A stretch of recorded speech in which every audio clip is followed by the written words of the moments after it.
board, and this has been a difficult application from the outset. I was assured right at the beginning that it would come to this committee, and I think that's right and appropriate in view of all the objections.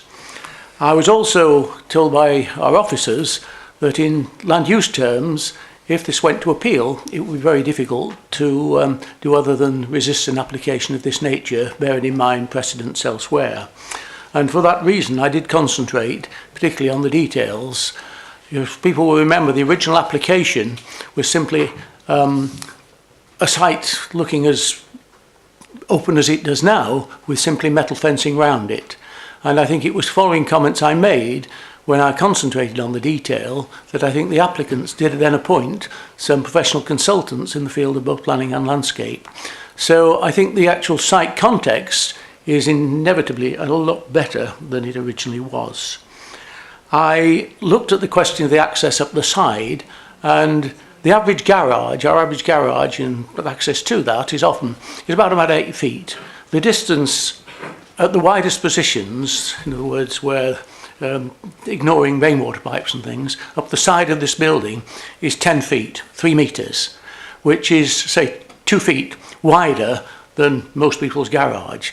And therefore, I felt that the argument that had been put regarding the possibility of that access being used really wouldn't carry any weight, because you could clearly open at least one door absolutely fully, or people could get out on both sides so long as they chose their position and didn't park right opposite a rainwater pipe of that nature. So having done those efforts, and I'm in a difficult position because I can't just sit back as other councillors can. I'm here in a position as Vice Chairman. I did say to a lot of the residents that if they felt that they wanted to overcome these matters of principle, then to look at a lot of the other funeral parlours around the area, and there are quite many really even in the Fylde area, where they are in residential areas. And if you can get a lot of people who are saying this is absolutely dreadful, we're waking up at all times of the night, that the activities that are being proposed really are far more injurious than are being projected, then please come forward and say so. So I think there is nothing better than the sort of experience of other similar situations. And in a way, nothing further seems to have come forward on that area. So I've got to rely on what the officers have said with regard to the issue in principle, and I feel that beyond that, the matters of detail now are so much of an improvement with regard to the environment on this corner that at least that element will be a great asset to the majority of people in this area. Thank you, Chairman. Thank you. Does anyone wish to speak against this application, please? As the Lancashire County Councillor for the area. Yes, that is my division, and I have been extremely concerned about this particular application. When you talk about the hours of use, we're only talking about in a condition about visitors coming. We're not talking about the fact that you can have bodies being delivered at any time of the day or night, because as we said before, people don't die just within business hours. And I do have a great concern that during nighttime hours, especially for the people who live directly next to Bankhouse, that there will be disturbance, because there will be lights, there will be cars, there will be deliveries. It can't help but have a noise implication, which kind of troubles me for the amenity. I do know Bankhouse. I know in its previous uses, those uses have been regular business hours and not 24 hours. So I do have I have concerns. I know that there are other funeral parlors in residential areas, but the access requirements on many of those are, it's underground parking coming in a different way.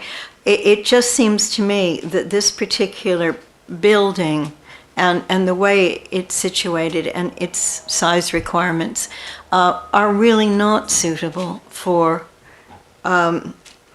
this type of business in this particular location.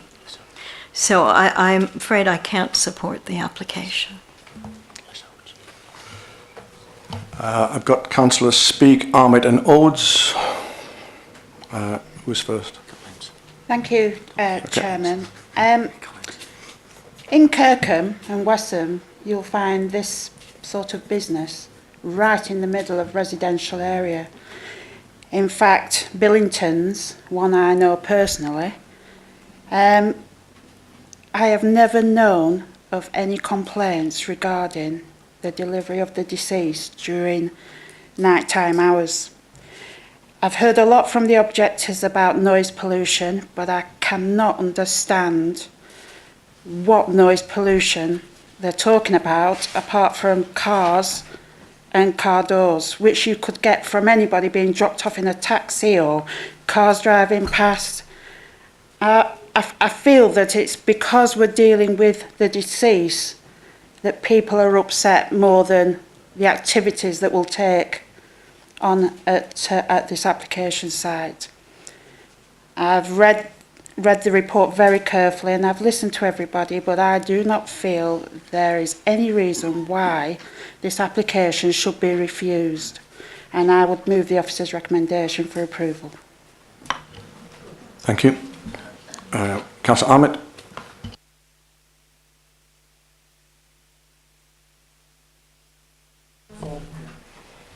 Right, there's a series of questions, Mark. My understanding is that we approved this and it's only back on a technicality, and in fact one of the conditions to improve things has now been proposed. So this is the same as the one that we've approved, is that correct?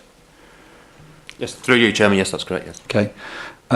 As this is a commercial property with slight changes in it, this could be, as is on Alexandria Road, another Thai takeaway, another Indian takeaway, another chip shop, open till 11 o'clock at night with associated smells, is that correct?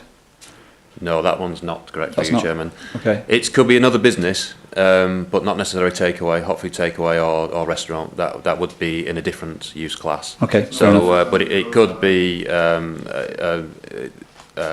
office, light industrial, Okay. that type of thing. On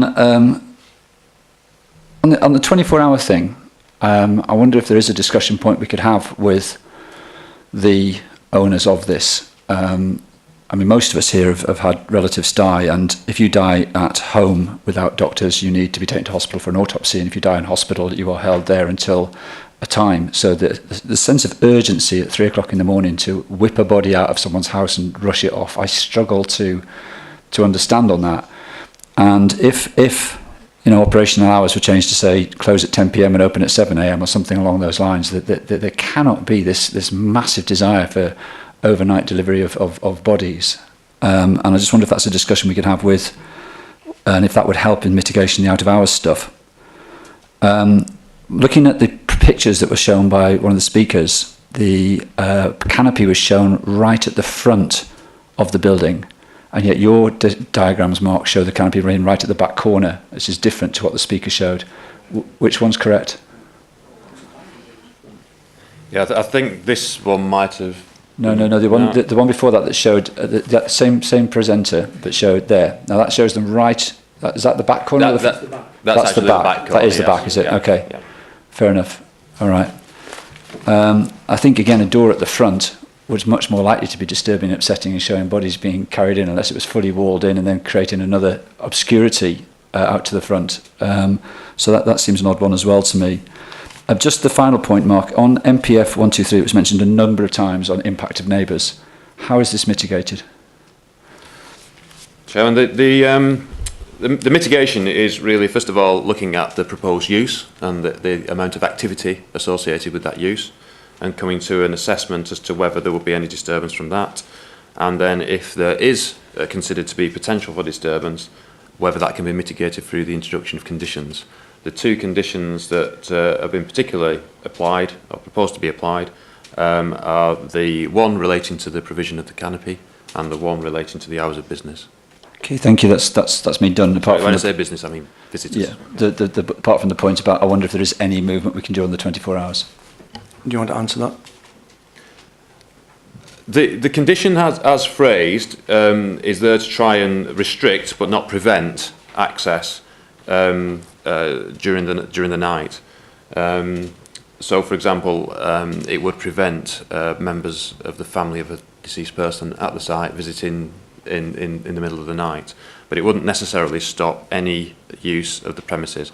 With uses, you've got to be careful, of course, in how you phrase conditions, because the use will continue throughout the night, even if somebody isn't coming and going. It's the activity around it that you need to control. You do deliveries on shops, don't you? Yes, indeed. So for example, with a shop, you have a situation whereby you can control deliveries to certain times. Really, the balance that has to be struck is a balance between what level of disturbance might there be and the requirement for that condition, and whether that condition would unreasonably restrict the nature of the business, such that effectively that business could not operate. So whilst I wouldn't say that it wouldn't be possible to have further discussions with the applicant in regard to this particular matter, I think that the recommendation as it stands addresses the issue sufficiently to make it acceptable. Councillor Oates.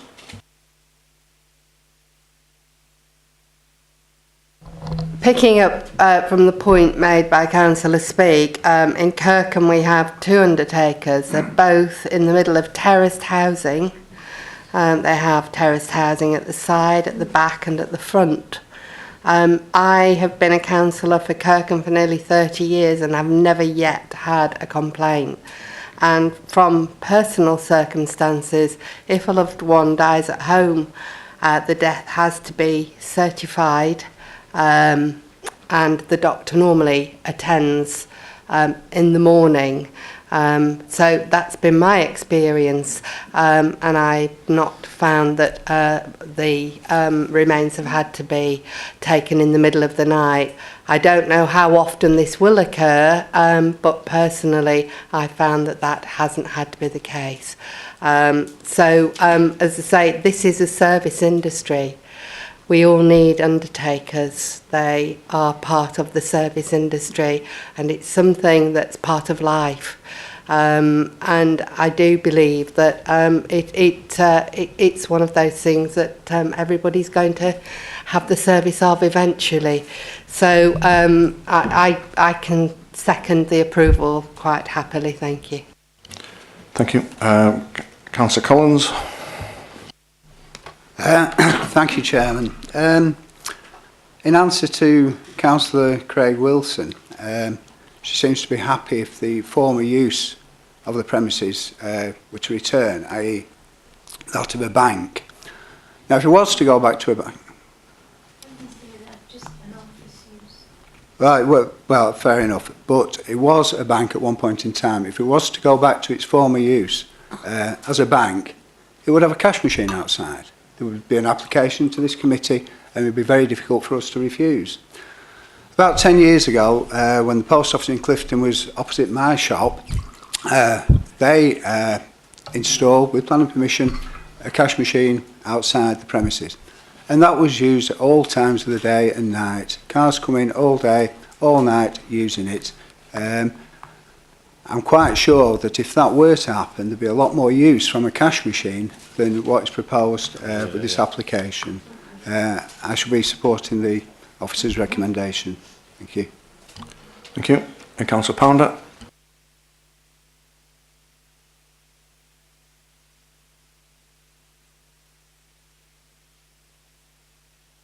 Would we normally allow that? Yes, Chairman. Otherwise, we wouldn't have been recommended for approval. Well, I've sat on this committee now for some years and most fencing has been restricted to 2 metres. All of a sudden now we've got one that's a lot higher. And I just wondered if, you know, in the normal course of events, If somebody had come to us with a fencing of that height, we would have said, it's okay. Or are we allowing this because of the nature of the business and that's the reason it's not? That's what I just want to know. That's your question, Mr Evans?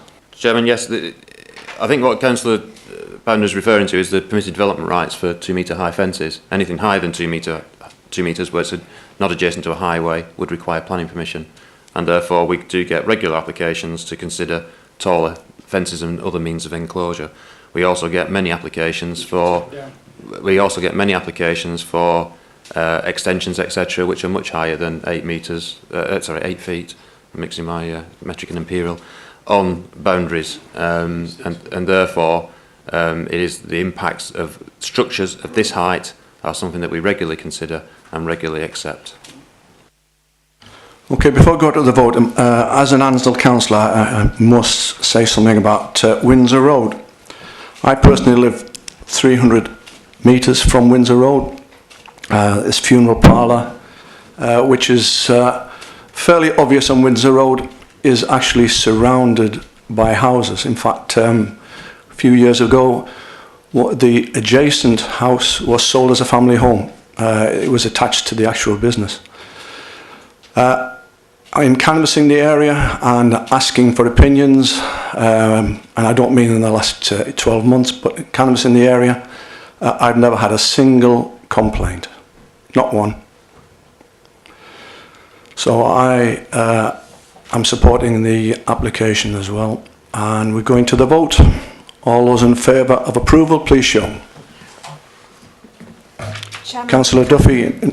Chairman, just before we take the vote, just to further clarify what we're voting on, it has been moved by Councillor Speake and seconded by Councillor Oates as per the order paper. Subsequent to that, we've had 2 references to an amended condition, which is 6, which is as per the late observation schedule.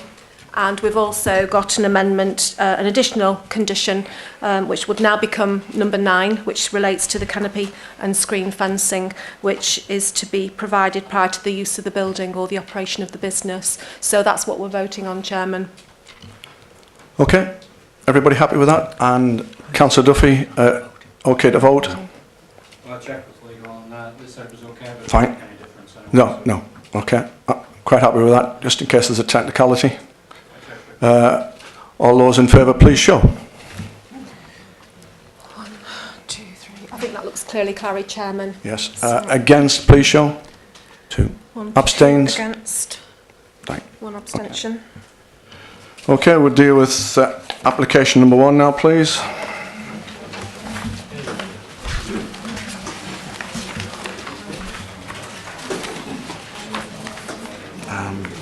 Okay.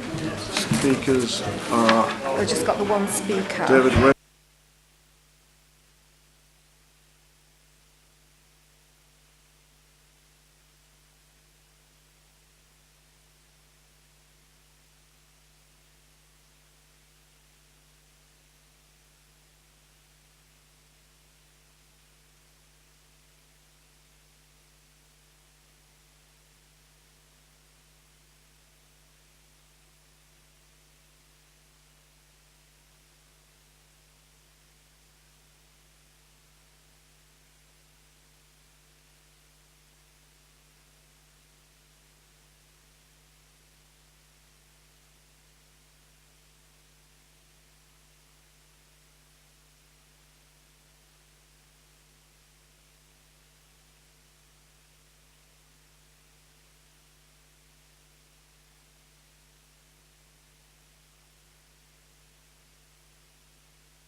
Are you Is your planning officer here? Item number 1.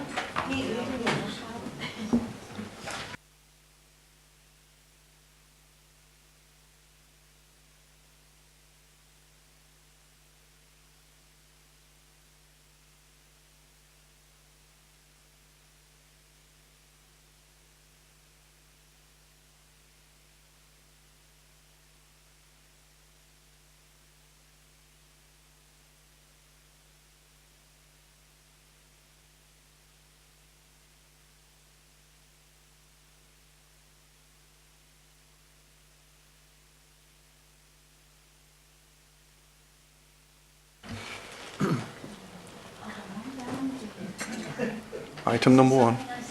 Yes.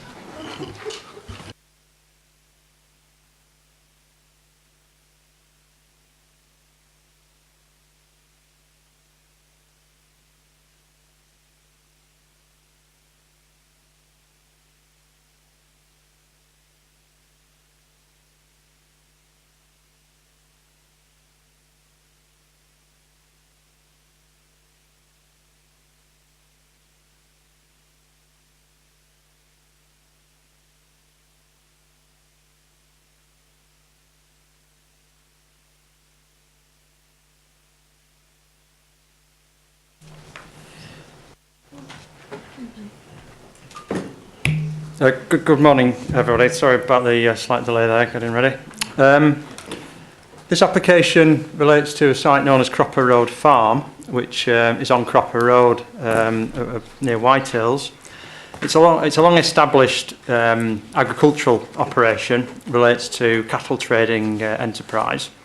As I say, it's on Cropper Road, and it's in an area that's allocated as countryside in the local plan. Just to try and locate it better for you, I've got an aerial photograph of the site here. This is the end of Progress Way roundabout. Cropper Road runs up that way towards Whitehills. Whitehills Business Park is over in this direction. The application site's here. That's the Ramp City operation, and that's Bambers Lane. That we may be familiar with. As you can see from the aerial photographs, there's a series of cattle buildings on the site. The proposal in front of us today is to site a residential caravan there for a permanent residential permanent residential presence associated with that agricultural operation. The application's been considered by the county land agent, who's looked at the accounts and visited the site and discussed the operation with the applicant. And their view is that the nature of the business is not one that would support the functional need for an agricultural worker at the site. And officers agree with that position, and therefore the application is recommended for refusal, albeit with a slight change to the reason from the agenda papers, which is on the late representations, which simply clarifies the relevant policy in the local plan and adds a reference to the MPPF paragraph that supports that policy. Chairman. I draw your attention the late observation sheet. There are 2 speakers. The first speaker is David Waite, followed by Councillor Sue Ashton.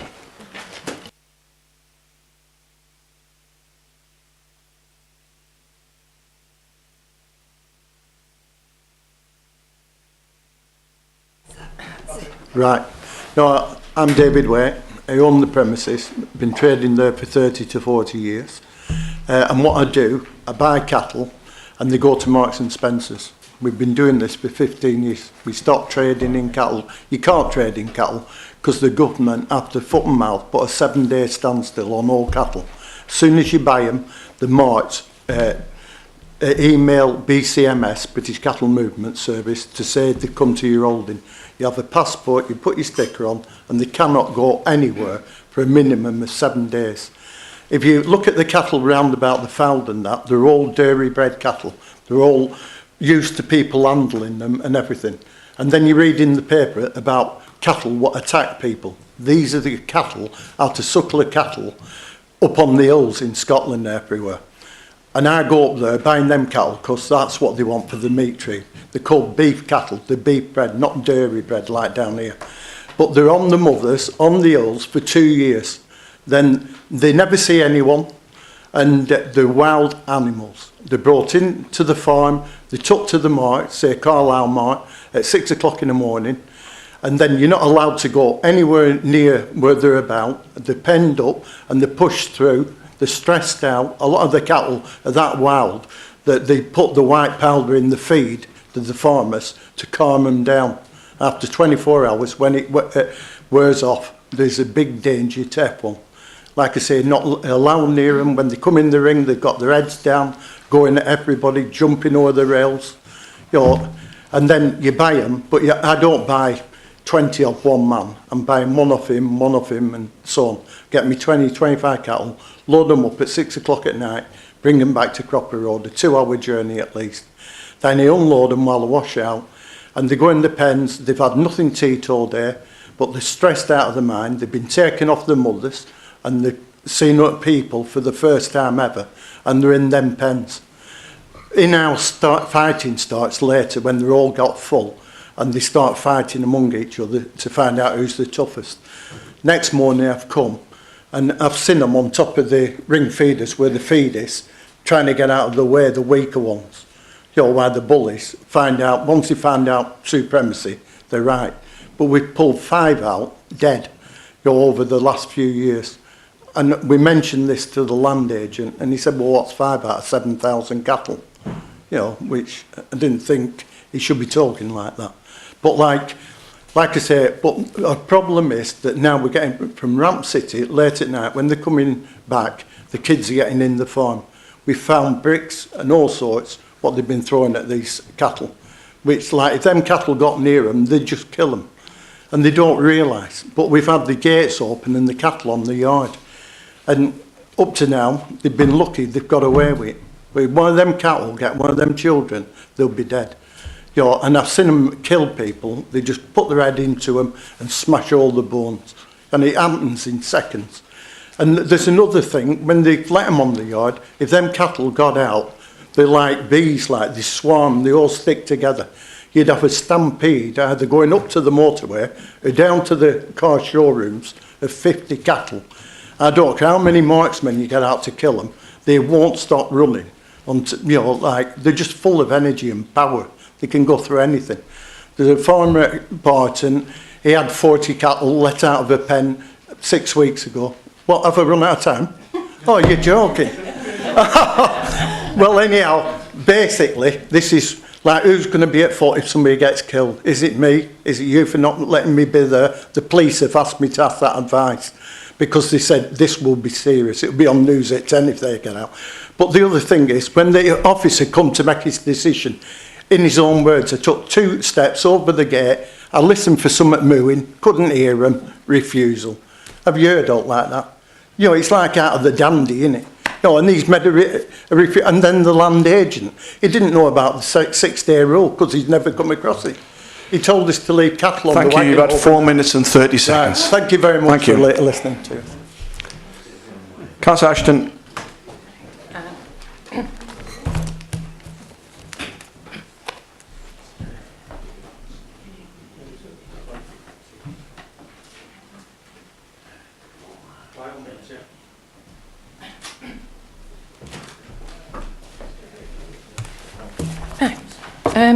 Good morning, everyone. Well, today is a big surprise. We've been waiting over a year for some decision to be made about this planning application, and here we are. I didn't bring it to DM in the first place because there was absolutely no opposition whatsoever. Nobody objected. Westby Parish Council were all for it. Diane Waite was with us on the night. So here we are. We have been waiting, to use a pun, an awful long time. We've been promised many times that there will be a decision made. The last one was on the 2nd of September. We heard nothing till the Friday before I went on holiday, which was the 27th of September, that it would come here to DM. So I'm afraid I've been away on holiday and I'm not very well rehearsed. So we have waited, we've had a lot of disappointments, and we've had the odd piece of optimism. On the 23rd of January, I went down to the farm, 9:30 in the morning, very icy, slippery morning, and Mr. Stell, Andrew, was with us. We had a very good look and visit to the farm, and I left, and Diane left as well, feeling quite optimistic, because everything was there to be seen, weren't hiding anything. Andrew actually suggested that the position of the mobile home behind the barn was a very silly place, and why didn't they bring the mobile home into the yard? He actually said that. I was there, Diane heard it as well. And there is already a rather tatty mobile home on the yard, which they can't use, and it would just simply replace that mobile home. So I must admit, 23rd of January 2013, I left feeling quite happy. However, quite quickly, I got an email, I think it was, that there were some concerns from this visit, which we answered immediately. Diane and I got the answers to Andrew, so we sat and hoped that at long last we were going to hear from him. So that's my introduction. What I need to point out to you is, Mr. Waite has mentioned it vaguely. There is a very good land agent being at work on this farm. I'm not for 1 minute saying he's not a good land agent. But he goes to normal, everyday farms. He goes to farms where there are cows and there's arable farming, and you can tick all the boxes. Well, you can't tick all the boxes on this farm. It is impossible. And I have been told by other farmers that this is the problem with these sort of lists that you have to fill up. You can't fill them up for Mr. Waite's farm. It isn't a normal farm. And the word unique comes into my head. It is unique. And the land agent was doing his best, I'm sure, when he went round. You may go one day and there's 3 cows, 3 cattle there, but by night there could be another 7. It's a very fluid farm. There are sometimes some young animals. Just occasionally you'll see some young animals, but they don't breed. They just bring them in and get them on, and then they sell them on for meat. So we've got the land agent. He did do a job. He did do his job, and he went back and he reported to Andrew, Mr. Stell, who obviously reads the report, and from that report he's beginning to make his mind up. So this mobile home, remember, it's mobile. It's not bricks and mortars.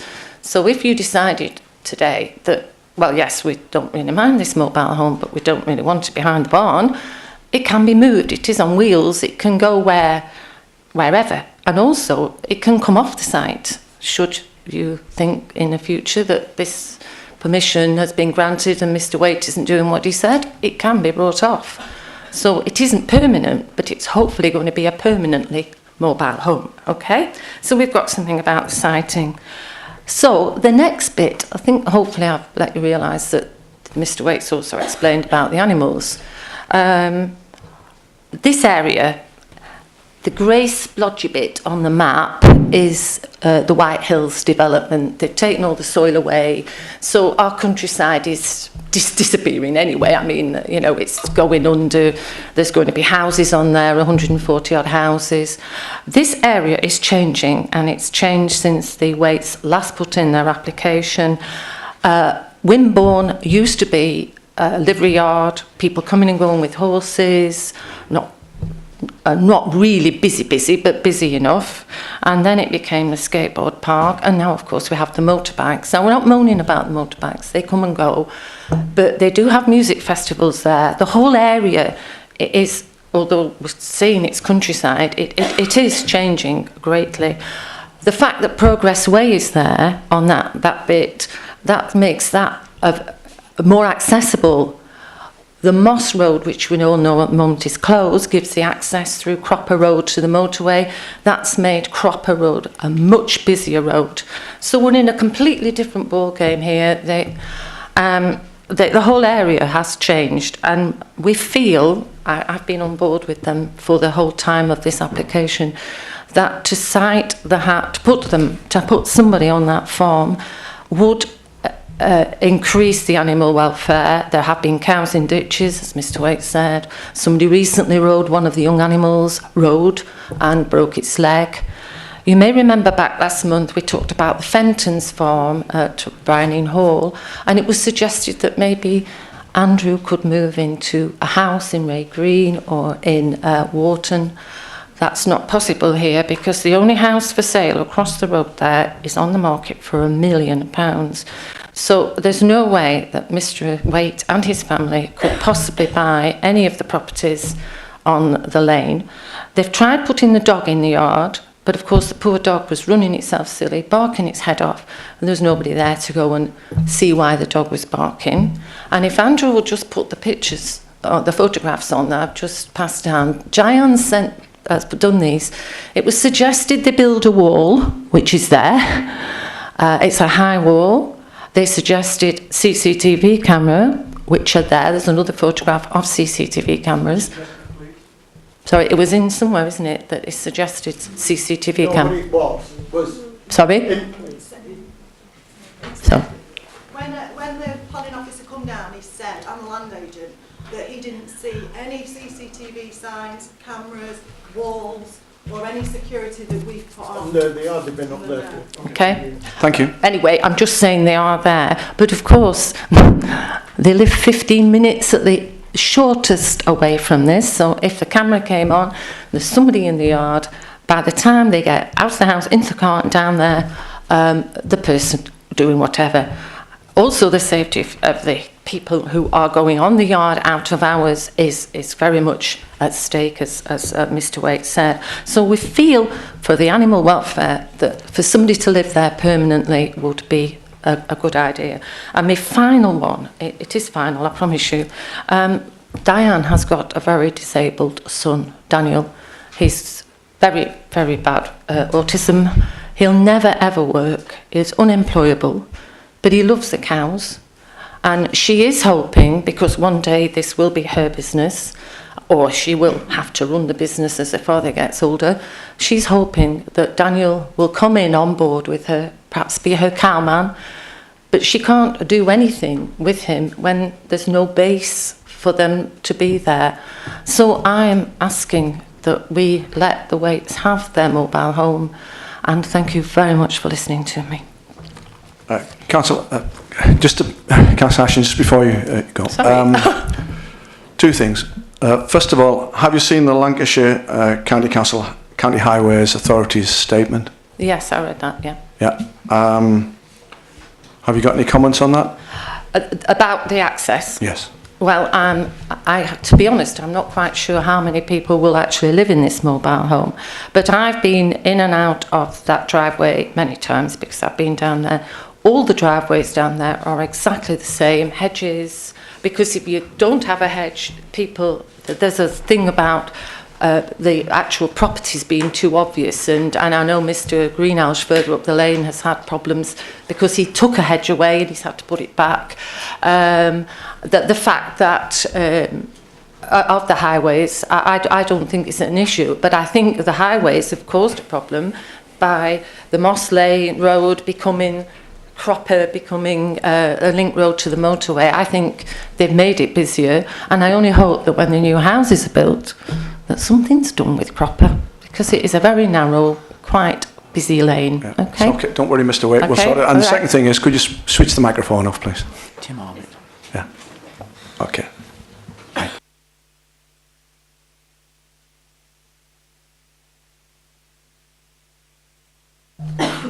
Okay, thank you. Just to recap the scheme and perhaps clear one of the points that was raised. This is the application plan. I'm sorry I keep orientating things differently. Perhaps I'll put it that way around.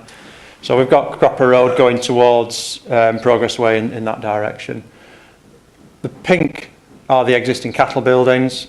The red is the location of the proposed caravan, mobile home. Sorry.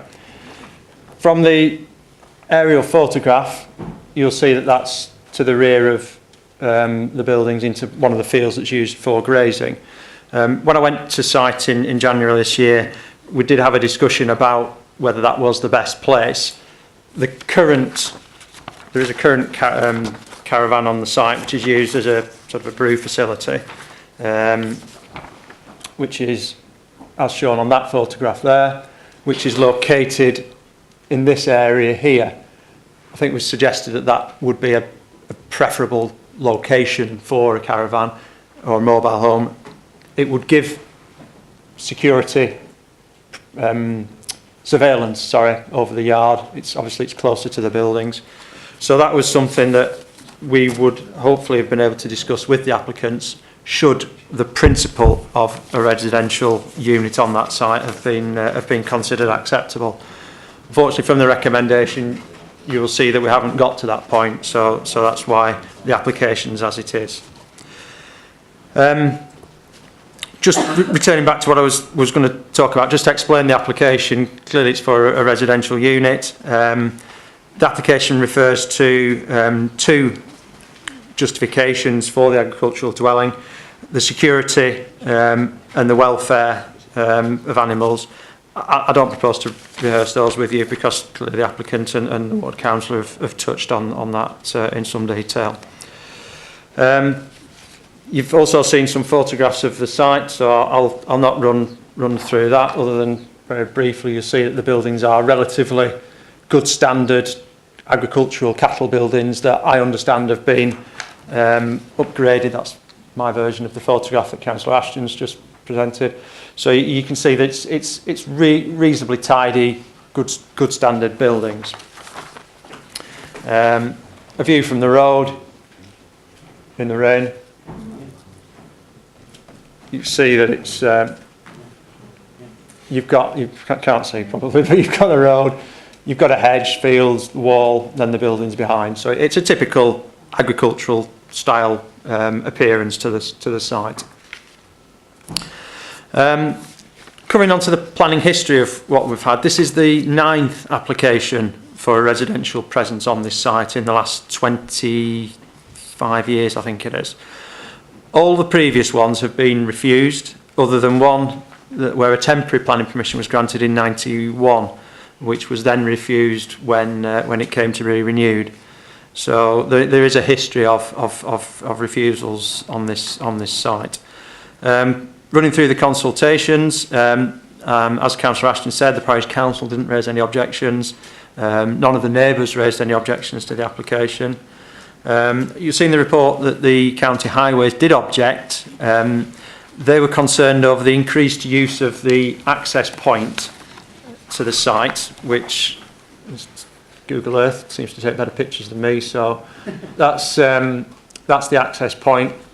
You'll see you've got hedges on both sides of the road. The application site's here, the caravan's probably just off the photograph to the left. You've got good hedges there. I'm not sure whether the County Council were looking for those hedges to be cut back to or removed to allow sort of superb visibility down Cropper Road. But given the fact that this is an application for the current occupiers of the site to live there, they're obviously familiar with that junction and the visibility it offers. The level of use is unlikely to increase markedly. So don't feel as officers that there's any justification for in the Highways objection to this application. That's not the same with the County Land Agent's objection.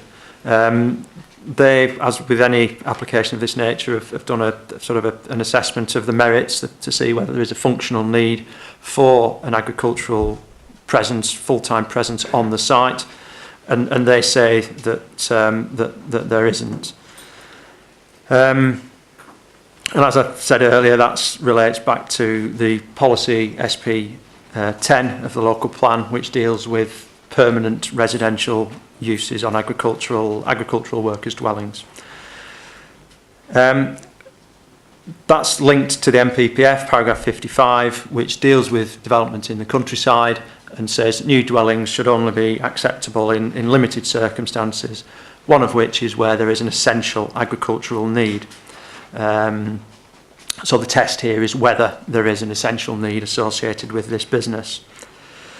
From the information that they've given us about the business, it's clearly they have a very high turnover. The BCMS figures that Mr. Waite gave, there's over sort of 6,000 cattle have gone through the business in the last five and a half years. So there's over 90 cattle a month if you divide that down. So that is quite a significant number. The buildings have a capacity of around 40 to 50 animals on site. So that breaks, that sort of backs up the statements made by Mr. Waite about the turnover of animals that he gets through where he's bringing them in. They are staying on site for a period to deal with the foot and mouth, and then being sold on to slaughter or wherever. The view taken from the county land agent of this is that the facilities on site and the way the business operates are not. It does not mean that all the animals or that he buys actually visit the site. There is this 6-day rule whereby an animal that's purchased and unloaded cannot no further. Once it's unloaded on a farm, no animals can be taken from that agricultural holding for a period of 6 days. That's not the same as that you can purchase an animal, then take it to another farm and unload it there, providing it doesn't come off your wagon. So it can pass through the business without having to have this 6-day period at the site. And I think the county land agent's view is that a significant number of the animals that Mr. Waite trades actually do that, and that the length of time that the animals spend at his site is not rearing them in sort of an agricultural way. They're not being raised from calves to beef size. They're only staying there for a limited period whilst the legislation requires them to be before they've then being moved on. And their view is that this isn't an agricultural activity, and that the work that needs to be done on the site, given that the applicant spends a lot of his time away from the site at markets and transferring animals from Carlisle and other such destinations, means that there isn't the need for the full-time presence on site. So as such, he doesn't believe that the essential need in the MPPF and therefore in the local plan policy SP10 is satisfied by the nature of the business at this site. As Councillor Ashton mentioned, I've visited the site myself, looked at the premises, spoken with the county land agent, spoken with the applicant, and having considered all that, I've come to the view that the county land agent makes a reasonable point, and therefore the application in front of you is on the agenda for refusal. Thank you. Councillor Odes. It was a question, really. Could this, if it was approved, be a personal condition to the owner? See, I do have a lot of sympathy when we have a look at what's happened to all the sites around this farm. And actually, I would say to the gentleman, perhaps he should sell his land to a housing developer, perhaps get £1 million for it and buy a new farm elsewhere with all the accommodation, because with everything that's happened around Cropper Road, I have to say it seems rather churlish to look at a small application like this, and I wonder sometimes whether we could consult the land agent when we're looking at big housing developments. It might be more helpful than some of the other consultees we have to speak to. So really, the question is,